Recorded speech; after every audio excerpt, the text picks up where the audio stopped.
안녕하세요. 저는 현재 부산에 사는 30대 초반 여자입니다. 여러분들의 기억에서 신혼여행은 어떠신가요? 좋았던 추억들이 가득한 기억인가요? 상상만 해도 신나고 행복해야 할 신혼여행이 제게 있어서는 30년 인생 중에 제일 최악의 순간입니다. 신혼여행을 떠났던 시점으로부터 저의 불행은 시작이 되었거든요. 저의 비극적인 이야기를 지금부터 여러분들께 들려드릴게요. 저는 고등학생 때부터 20대 중반까지 오랜 연애를 해왔던 남자친구와 결혼을 하게 되었어요.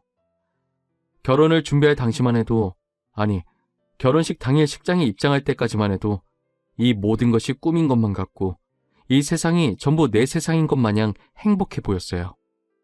제가 입장하는 순간 눈물이 맺힌 채 저를 보고 계시는 부모님, 저를 보며 웃고 있는 남편, 그리고 환하게 웃고 계시는 시부모님까지 저는 정말 누구보다 행복하게 살이라고 마음먹었었죠.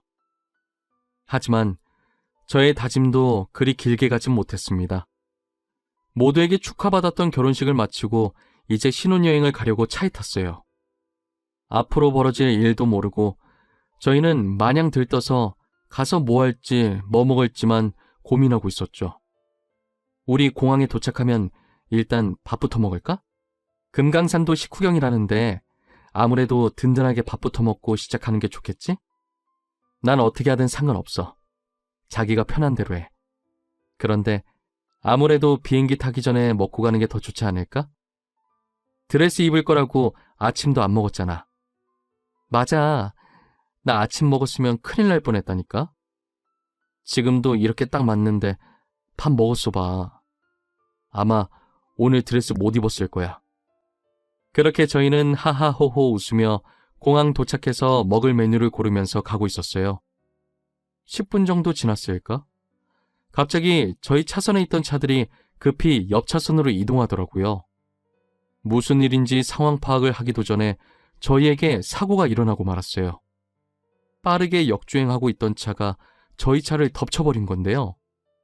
다행히 남편은 사고 직후 에어백이 정상 작동해서 이마에 조그만 상처와 팔만 살짝 금이 갔는데 제가 탔던 조수석엔 에어백이 작동하질 않아 남편에 비해 크게 다치고 말았어요. 저는 머리 쪽에 충격을 받았고 3일 동안 깨어나질 않았다고 하더라고요. 처음 제가 병원에서 눈 떴을 땐 울고 있는 가족들과 남편이 저를 내려다보고 있었어요. 지은아, 엄마 보이니? 엄마야, 엄마 여기 있어. 말할 수 있겠어? 이거 보여? 손가락 지금 이게 몇 개야? 하느님, 저희 딸 살려주셔서 감사합니다. 우리 딸, 왜 이렇게 잠이 많아? 3일 동안 계속 잠만 자서 엄마 아빠가 얼마나 걱정했는 줄 알아? 우리 딸, 엄마 아빠가 잘못했어. 여행 갈 때도 아빠가 데려다 줄 걸 얼마나 후회되던지. 아빠, 나 잘 보여. 진짜 걱정했나 보네. 얼굴이 그새 말랐어. 우리 아빠 볼이 쏙 들어갔다. 근데 어쩌다 내가 병원에 온 거예요? 사고 났어요? 자기야, 괜찮아? 우리 사고 난 거 기억 안 나? 결혼식 마치고 신혼여행 가다가 차 사고 났잖아. 어떤 차가 역주행해서. 아, 엄마, 그런데 이 사람 누구야? 저기요, 왜 나한테 자기라고 부르세요? 저 아세요? 그랬습니다. 저는 사고로 그만 부분 기억상실증에 걸리고 만 것인데요. 가족들에 대한 기억은 있는데 남편과의 기억들만 모조리 날아갔더라고요. 거기에 사고에 대한 후유증으로 단기 기억상실증 증세도 보였고요. 한동안은 뒤돌아서면 모든 기억들이 처음으로 돌아갔었어요. 그래서 남편은 매번 제게 처음 보는 사람과도 같았습니다. 제가 처음 보는 것처럼 행동해도 빨리 기억해내라며 재촉하지 않고 제 장단에 다 맞춰주더라고요. 남편은 언제나 늘 저와 첫 연애했던 것처럼 저를 소중히 대해주면서 제가 기억을 찾을 때까지 천천히 기다려주었어요. 남편의 노력이 통했을까요? 저의 상태는 점차 좋아지고 있었어요. 예전 기억들은 아직 돌아오지 않았지만 단기 기억 상실 증세는 많이 괜찮아졌어요. 제가 아무것도 기억나지 않아 답답할 만도 한데 그냥 옆에서 아무 말 없이 묵묵히 지켜봐주는 남편에게 항상 미안한 마음뿐이었습니다. 오히려 남편은 제게 괜찮다면서 고등학생 때로 돌아가 연애하는 기분이라고 이제부터라도 하나씩 다시 같이 추억을 쌓아가면 된다고 하더라고요. 제가 그쪽을 기억하지 못해서 미안해요. 그리고 고마워요. 당신을 기억하지 못하는 저를 포기하지 않아줘서. 아니야. 나한텐 자기가 전부인데 기억 하나 못한다고 포기하면 안 되지. 내가 기억 찾을 때까지 끝까지 도와줄게. 그리고 존댓말은 언제 들어도 어색하네. 우리 동갑이잖아. 말 놔. 기억이 나질 않으니 어색해서 존댓말이 계속 나오나 봐. 내가 빨리 기억 찾도록 노력해볼게. 정말 고마워. 내가 이 말밖에 해줄 게 없어. 괜찮아. 언젠간 다 돌아올 거야. 자기는 얼마나 힘들겠어. 난 지금 자기랑 고등학생 때로 돌아간 것 같네. 이제부터 나랑 기억 되찾고 하나씩 이쁜 추억 쌓자. 저희는 결혼식까지 올렸던 사이지만 연애부터 다시 시작하기로 했어요. 원래 신혼여행 갔다 와서 혼인신고하려고 생각하고 있었기 때문에 아직 저희가 혼인신고 전이었거든요. 남편은 제가 기억을 찾으면 혼인신고를 하자며 미뤘었죠. 그것 또한 저에게 부담 주지 않게 하기 위한 그의 배려였겠죠. 남편은 제가 기억을 하루라도 빨리 되찾을 수 있게 예전과 같이 다녔던 장소들을 데리고 갔어요. 그때 찍었던 커플 사진들을 보여주면서 여기에서 우리가 이랬었다며 설명해 주기도 하고요. 기념이라고 하긴 그렇고 다시 시작해서 축하하는 마음으로 그 시절 그 포즈로 사진도 다시 찍었고요. 남편의 노력이 통했는지 저는 덕분에 기억들을 하나씩 찾아갈 수 있었어요.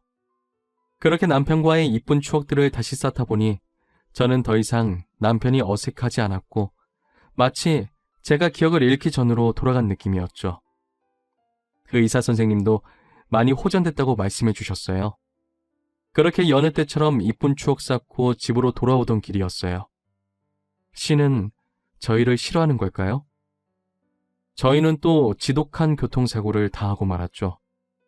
이번에는 큰 화물차가 저희 차를 미처 보지 못하고 차선 변경하다가 저희가 타고 있던 차를 쳤어요. 전에 당했던 차 사고와는 반대로 저는 타박상만 있었을 뿐 멀쩡했는데 이번엔 저 대신 남편이 심하게 다쳤어요. 저를 보호하겠다고 생각한 남편이 순간적으로 무리하게 핸들을 틀었던 거죠. 저는 재빨리 구급차를 불렀고 남편은 응급실에 실려갈 정도로 정말 힘겹게 버티고 있었어요. 예전 제 모습을 보듯 남편은 한동안 누워서 눈도 뜨지 못했어요. 무슨 꿈을 그렇게 꾸는지 미동도 없이 잠만 자더라고요. 시부모님께서는 자신들이 옆에 있을 테니 걱정 말고 회사에 나가라고 하셨어요.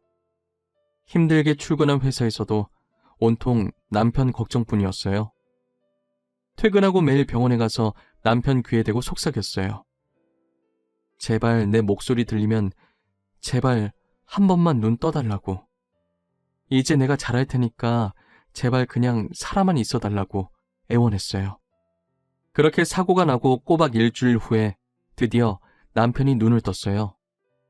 자기야, 지금 눈 뜬 거야? 나 보여? 아, 감사합니다, 하느님. 정말 감사합니다. 당신 죽는 줄 알고 내가 얼마나 걱정했는 줄 알아? 잠시만 있어봐. 내가 얼른 시부모님 오시라 할게. 저기, 누구세요? 여기는 어디고 제가 왜 여기에 누워있는 거죠? 그리고 저는 누구인가요? 자기야, 나 기억 안 나? 아니, 아무것도 기억이 안 나? 자기 부모님도 기억이 안 나는 거야? 어떡하면 좋아. 남편이 눈을 떴을 땐 심각한 기억상실증에 걸려서 아무것도 알지 못했어요. 예전 차 사고를 당했던 저보다 증상이 더 심했어요. 저는 물론이고 가족까지도 기억을 하지 못했습니다. 처음엔 정말 많이 당황스러웠지만 남편이 기억 잃은 저를 위해 노력했듯이 저도 남편을 위해 같이 기억을 찾을 수 있도록 해줘야겠다고 생각을 했어요. 회사는 바로 그만뒀어요. 저한테 그렇게 잘해줬던 남편이 이런 일을 당했으니 일은 손에 잡히지도 않았죠. 다리를 다쳐 움직일 수 없는 남편 옆에서 지극정성으로 간호했어요. 하지만 남편은 그런 제가 불편했는지 저를 조금씩 밀어내더라고요. 아무래도 남편 입장에서는 저는 그저 처음 보는 낯선 사람에 불과했을 테니까요. 남편은 도저히 제게 마음의 문을 열어줄 생각을 하지 않더라고요. 저는 계속해서 저를 밀어내는 남편에게 저와 남편의 사이를 설명하기 시작했어요. 지금 자기가 나를 불편하다고 생각하는 거 충분히 이해해. 나도 예전에 그랬었으니까. 나는 이상한 사람이 아니야. 우린 연인 사이였어. 정확히 말하면 결혼한 사이였던 거지. 제가 당신이랑 결혼을 했다고요? 언제요? 아무것도 기억이 나지 않아요. 제가 누구인가조차도 기억이 나지 않아요. 저는 어떤 사람이었죠? 자기는 정말 착하고 좋은 사람이었어. 나도 자기처럼 아무것도 기억하지 못했을 때가 있었거든. 그때 나를 포기하지 않고 기억을 되찾게 만들어준 게 당신이었어. 이제 나도 포기하지 않으려고. 제가 그런 사람이었군요. 기억하지 못해서 죄송합니다. 저도 알고 싶은데 답답하네요. 최대한 노력해볼게요. 남편은 더 이상 저를 밀어내진 않았어요. 불편한 기색은 여전했지만 밀어내지 않는 것만으로도 좋았어요. 저는 남편이 제게 했던 것처럼 커플 사진을 꺼내서 보여주며 우리 다시 시작하면 된다고 말했어요. 이거 우리가 놀러 다니면서 찍었던 사진이야. 이때 사진이 우리가 막 20살 되던 때고, 이때는 내 기억 찾게 해줄 거라고 자기가 다시 데리고 가서 찍은 거야. 아, 죄송해요. 사진을 아무리 봐도 저는 아무것도 떠오르지가 않아요. 그쪽은 그럼 기억이 다 되돌아온 거예요? 빠짐없이 전부? 응. 나는 자기 덕분에 전부 기억났어. 1분 1초 한순간도 빠짐없이 모조리 다. 자기도 내가 그렇게 만들어줄게. 우리 지금부터 다시 시작하면 돼. 남편은 제가 건넨 사진을 가만히 보더니 한동안 말이 없었어요. 기억은 안 나도 감정은 남아있는 건지 사진을 보는데 어딘가 울컥하는 게 올라온다고 하더라고요. 저는 남편이 그랬던 것처럼 저희의 추억이 가득 담긴 장소에 남편을 데리고 갔어요. 이제 여기 우리 3번째 방문이네. 10년 전에도 왔었고 2년 전에도 왔었고 지금 이렇게 또 여기 와 있고. 언제 봐도 이쁘다. 그치? 아, 그렇네요. 너무 이뻐요. 풍경도. 그리고 당신도요. 너무 이쁘네요. 저희 지금 이게 3번째 방문이라고 했죠? 응, 3번째. 뭐 기억나는 거라도 있어? 나는 꿈꾸듯이 조금씩 희미하게 기억나던데 자기는 어때? 여기 와도 아무 느낌 안 들어? 아무 생각이 안 나? 죄송해요. 전혀 생각이 안 나요. 사진을 봤을 때는 정말 울컥했거든요. 그런데 제가 막상 와보니 아무 느낌이 안 들어요. 하지만 제가 아무리 노력을 해도 남편의 기억은 좀처럼 돌아올 생각을 하지 않았어요. 남편을 보고 있으면 자신의 잃어버린 기억을 되찾을 의지가 전혀 없어 보였어요. 그런 남편의 모습을 보면서 저 또한 서서히 지쳐가기 시작했었죠. 기억을 되찾으려는 의지라도 보여야 신나서 더 열심히 노력할 텐데 제가 노력하는 것에 비해 돌아오는 게 아무것도 없으니 허망했어요. 그리고 시간이 지날수록 남편의 증세는 더 심해졌어요. 제가 했던 말들도 자주 까먹더니 이젠 아예 처음 듣는 사람인 것처럼 반응하더라고요. 심할 때는 가끔 저조차도 못 알아보는 것 마냥 굴었어요. 어찌나 마음이 찢어지던지. 그걸 보고도 저는 그게 남편의 이상 증세라고는 의심도 못하고 그저 사고 후유증으로 건망증이 심해졌나 보다 생각했어요. 그러던 어느 날 시어머님이 제게 할 말이 있으시다고 로비로 오라고 하셨어요. 갔더니 제 손을 꼭 잡으면서 저라도 얼른 새 출발을 하라더라고요. 아가, 네가 고생이 많다. 내가 항상 널 보고 있으면 얼마나 미안하고 죄스럽던지. 이제 다 잊고 새 출발해. 너도 아직 젊잖니? 더 이상 너에게 우리 아들을 부탁하기가 미안하구나. 어머니, 무슨 소리세요? 저도 사고로 기억 잃었을 때 제 옆에서 묵묵히 기다려주고 기억을 찾을 수 있게 도와준 사람이 남편이었어요. 저는 계속 그의 옆에 지키고 있을 거예요. 지은아, 그만하면 됐어. 이 정도면 너도 할 만큼 한 거야. 그러니 새 출발해. 우리가 괜찮다고 하잖니. 아직 젊고 앞길 창창한 너에게 짐을 줄 수가 없어서 그래. 알겠지? 전 절대 그렇게 할 수가 없어요. 저 어머니 말씀이라면 뭐든 군말 없이 다 따랐었어요. 하지만 이번엔 어머니 말씀 들어드릴 수 없을 것 같아요. 정말 죄송해요. 제가 어머니의 심정을 이해 못하는 건 아니었어요.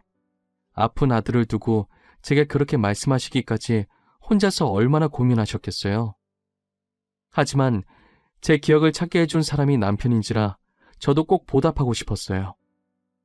그래서 어머니께는 죄송하지만 저는 남편 옆을 떠날 수가 없어요. 하지만 병실에 들어가자마자 제 앞을 막아선 것은 다름 아닌 남편이었어요. 지은 씨, 그동안 저를 간호해 주시고 기억 찾게 해주시려고 노력한 거 정말 감사합니다. 하지만 제 기억은 돌아오지 않으려나 봐요. 그러니 이제 저 그만 찾아오셔도 돼요. 아까 어머니도 그러시더니 이젠 자기까지 진짜 왜 이래? 나 당신 절대 포기 못해. 기억 찾을 때까진 나 이 병원에서 절대 못 나가. 아니, 안 나가. 그런 줄 알아. 왜 이렇게 고집을 피우세요? 이럴수록 힘들어지는 건 지은 씨예요.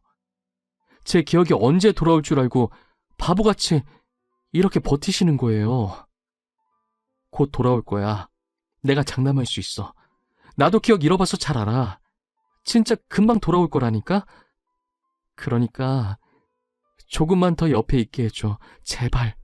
응? 모든 기억을 잃고 지금껏 돌아오지 않는다는 건 아무래도 각자 새 삶을 살라는 말인 것 같아요. 저희가 혼인신고 안 했던 것도 이러려고 그런 것 같네요. 그러니 이제 저 같은 사람은 있고 새 출발해요.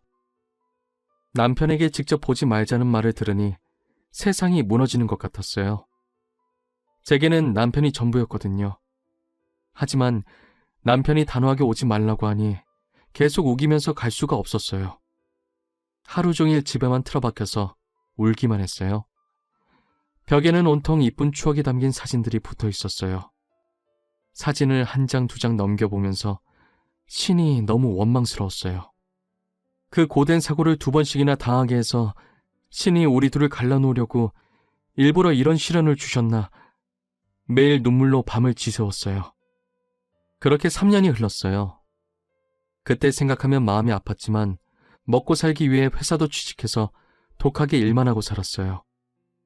남편 곁을 떠나고 한 번도 연락 없으시던 시어머니께서 3년 만에 제게 전화를 하셨어요. 아가, 잘 살고 있을 텐데 내가 괜히 이렇게 연락해서 미안하구나. 혹시 지금 통화 가능하니? 조금 급한 일이라서 그런데. 네, 지금 통화 가능해요. 잘 지내셨어요? 제가 감히 연락드려도 되나 싶어서 그동안 연락을 못했어요. 죄송해요. 혹시 무슨 일 때문에 그러세요? 우리 주혁이가 지금 상태가 많이 안 좋구나. 계속 네 이름만 부르면서 너만 찾고 있는데 혹시 병원으로 와줄 수 있겠니? 내가 정말 너를 볼 염치가 없어. 제가 당장 갈게요. 어머니, 그런 생각하지 마세요. 주혁이는 제 남편인걸요. 금방 갈 테니까 조금만 기다려주세요. 남편이 애타게 저만 찾는다는 말에 급하게 지갑만 챙겨서 병원으로 향했어요. 병원에 도착하니 병실 앞에는 안절부절 못하고 있는 시어머니가 계시더라고요. 저는 간단하게 어머니께 인사를 드리고 곧바로 병실 안으로 들어갔어요. 병실 안은 말 그대로 개판이었어요. 남편이 뭘 그렇게 던진 건지 바닥이 온통 난장판이었어요. 저는 너무 놀라서 이게 무슨 짓이냐고 처음으로 남편에게 소리를 질렀습니다. 남편은 저의 목소리에 천천히 고개를 제 쪽으로 돌리더니 물건을 던지려던 손을 내리고 아이같이 해맑게 웃으면서 저에게 다가오더라고요. 그런 남편의 모습을 보니 얼마나 안쓰럽고 가슴이 아프던지 눈에 눈물이 맺히기 시작했어요. 내가 널 얼마나 찾았는데 어디 갔다가 이제 나타난 거야. 왜 나 혼자 두고 간 거야. 내가 그동안 얼마나 보고 싶어 했는데 이제 너가 나 보러 안 올까봐 무서웠어. 당신이 오지 말라고 그랬잖아. 나한테 자기 있고 새 출발하라고 그랬잖아. 그리고 당신도 새삼 살겠다며. 근데 지금 꼴이 이게 뭐야? 지금 무슨 말을 하는 거야? 난 너밖에 없는데 어떻게 새 출발을 해? 난 자기가 한시라도 내 옆에 없으면 불안해. 그러니까 나 버리지 마. 제발 떠나지 마. 저한테 애원하는 남편을 보는데 마치 기억이 모두 돌아온 것처럼 보였어요. 어떻게 기억이 돌아온 건지 물으려는 찰나에 시어머니께서 급하게 제 팔목을 잡고 밖으로 끌었어요. 제게 둘이서만 할 말이 있다고 하시면서요. 시어머니는 제가 없는 동안 있었던 일들을 하나씩 말씀해 주셨어요. 주혁이 상태 보고 많이 놀랬지? 사실 주혁이 기억은 오래전에 돌아왔었어. 너랑 놀러 다닐 때도 이미 다 기억하고 있었지. 의사 말로는 기억상실 증세가 일시적이었다고 하더라. 그런데 왜 저한테는 계속 아무것도 모르는 척 한 거예요? 주혁이가 저한테 새 출발하라고 직접 말했다고요. 기억상실 증세는 일시적이었는데 대신 후유증이 너무 심해서 치매가 왔다더라고. 너도 같이 있으면서 분명히 느꼈을 텐데 혹시 이상한 점 없었니? 가끔 저를 못 알아보긴 했었는데 제가 눈치가 없어서 건망증이 심해진 줄만 알았어요. 그게 치매 증상이었어. 그 증상이 갈수록 점점 심해지는 것 같으니까 나도 그렇고 주혁이도 그렇고 너한테 짐이 될까봐 오지 말라고 했던 거야. 아무리 그래도 알고 계셨으면 저한테 말씀을 해주셨어야죠. 어떻게 저만 이 사실을 모를 수가 있어요? 그래도 제가 주혁이 아내고 어머니 며느리 아니었어요? 너에게 상처 주기 싫어서 그랬단다. 정말 미안하구나. 그런데 얼마 전부터 진행 속도가 빨라지더니 다른 건 기억을 못하고 너만 기억하더구나. 알고 보니 남편이 사고의 충격으로 치매에 걸린 것이었어요. 혹여나 자신이 짐이 될까봐 모진말을 하면서까지 저를 멀리했던 것이었죠. 의사 말로는 남편의 머릿속에 기억해야 할 가장 중요한 사람이 저였대요. 그래서 치매 증상이 보일 때면 제 이름만 부르면서 저를 그렇게 애타게 찾은 것이었죠. 치매에 걸린 남편을 제가 옆에서 직접 간호하기로 마음먹었어요. 어차피 남편은 저만 찾을 것이고 가만히 두면 주변 사람들한테 피해만 입힐 것 같았어요. 시어머니께서는 그런 제게 미안하다고 계속 고개를 떨구고 계셨어요. 어머니, 그만 미안해하세요. 그리고 죄인도 아닌데 왜 계속 고개를 숙이고 계세요? 이게 어머니 잘못은 아니잖아요. 어쩔 수 없이 생긴 일이에요. 그리고 오로지 제가 내린 결정이고요. 내가 정말 너를 볼 면목이 없어. 새 출발하라고 했으면서 이렇게 염치도 없이 너에게 와달라고 연락하다니 내가 미쳤지. 미쳤어. 그런 말 마세요. 이건 제 의지로 결정한 일이에요. 원래도 끝까지 제가 주혁이 데리고 살려고 했어요. 주혁이가 하도 밀어내는 바람에 못 왔던 거죠. 아가, 정말 고맙다. 우리 주혁이 포기 안 해줘서 너무 고마워. 너에게 진 빚을 나중에 어떻게 다 갚아야 할지 모르겠구나. 시어머니는 제 손을 붙잡고 우시면서 연신 고맙고 미안하다고 말씀하셨어요. 저도 그런 시어머니를 보며 한참을 같이 울었네요. 얼마나 울었으면 시어머니랑 저는 똑같이 눈이 소세지처럼 퉁퉁 부어 있었죠. 서로 꼴이 얼마나 우습던지 결국은 웃어버리고 말았네요. 울다가 웃으면 엉덩이에 뿔 난다며 실없는 농담도 하면서요. 저는 지금 남편을 돌보면서 하루하루를 보내고 있어요. 남편은 그나마 제가 있으면 순한 양처럼 얌전해져서 다행이었어요. 제 말도 잘 듣고 그래서 수발드는 것도 별로 힘들지 않았습니다. 최근 들어 남편이 웃음도 많아지고 치매 증상도 전보다는 많이 괜찮아졌어요. 그래서 자주는 못 나가더라도 가끔씩 밖에 데리고 나가 저희 추억이 담긴 곳을 찾아가고 있네요. 남편이 옆에서 얼마나 조잘거리던지 요즘 남편 떠드는 소리 들으면서 힐링하고 있다니까요. 그래도 저희의 소중한 추억을 남편이 끝까지 잊지 않아줘서 너무 고마웠어요. 저는 그것만으로도 만족하면서 살고 있어요. 같이 추억을 나누는 일만큼 행복한 게 없습니다. 제 사연은 여기까지입니다. 길다면 길고 짧다면 짧았을 제 사연을 끝까지 읽어주셔서 감사합니다. 이제 날씨가 많이 추워졌어요. 다들 옷 따뜻하게 입으시고 감기 조심하세요. 그리고 주변 사람들과 추억도 많이 쌓으시길 바랄게요. 항상 행복한 일만 가득하시길 저도 간절히 바라겠습니다. 감사합니다.